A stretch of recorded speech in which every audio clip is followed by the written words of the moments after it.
Haga jing lai kai Africa Cup of Nation quarter final happening ga Nigeria. Kabari ga Kenhun jongo Simhen Persia ika Angola. Pas dang jongo ga jing lai kai omdon ginong ga bala ban khijar. Badai hashwa ban kun ga kela step kada haga minit ga basau peway ga Nigeria. Kaliyo ban tep ya ga gol ga baningkong haga ga jing lai kai. Badia ga gol la yo ban tep Lengbao Lukman. Badai lemang ga shigol jonga Nigeria. Kirang hele kai jonga Angola gi klemla ban siu kuliang. Hadu bukun ga jing lai kai. Haga baga Nigeria galala ban prelim dai wailanot pari orong shaga semi final. Haga wai par gajing lai kai quarter final hapeng ga DR Congo Persia ik Guinea. Haba pai shaga gajing lai kai ga DR Congo galala ban prelim suk ya ga Guinea da lai la kawai.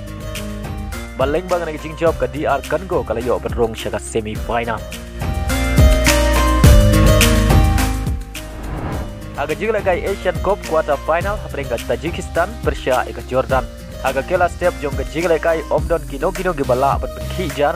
Badai haga kela min kata haga minit ke ban riu peun riu lengba ga ungul jong ga Tajikistan ke Jordan ga layo ban tap ya ga gol ga baningkong haga ni jing lai kai.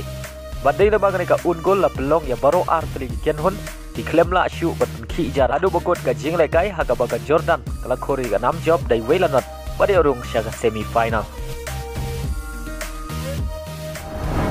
Agawai par gajing lai kai quarter final ka bakham itnat hapeng ga Australia Persia ika South Korea. Kibrei gi artli gi kenhun gi bapoi shaga final house nem arachar khatsan. Bapai shaga ga jing lai kai ka Australia ga yo shwa ban pen khijar nengkong haga minit ga basau peu ar Lengbao Goodwin.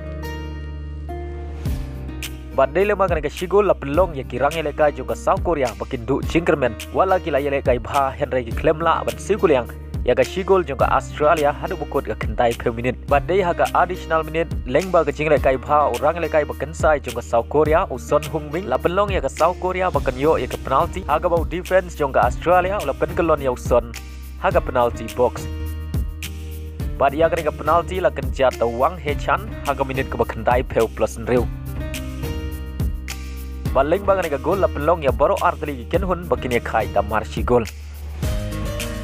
Badai haga extra time kata haga minit ke basis ba asau orang ele kai bakan sai jonga South Korea uson hungming ulayo ban tap ya ga gol pentam naga benta ka South Korea lengba ga free kick ka ba itanat bha.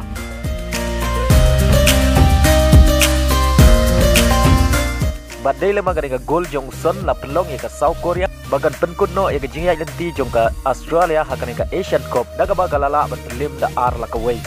Baleng bang naging job ka South Korea kalayo ban rong shaga semi final batkan ya kun Persia ya kari Jordan.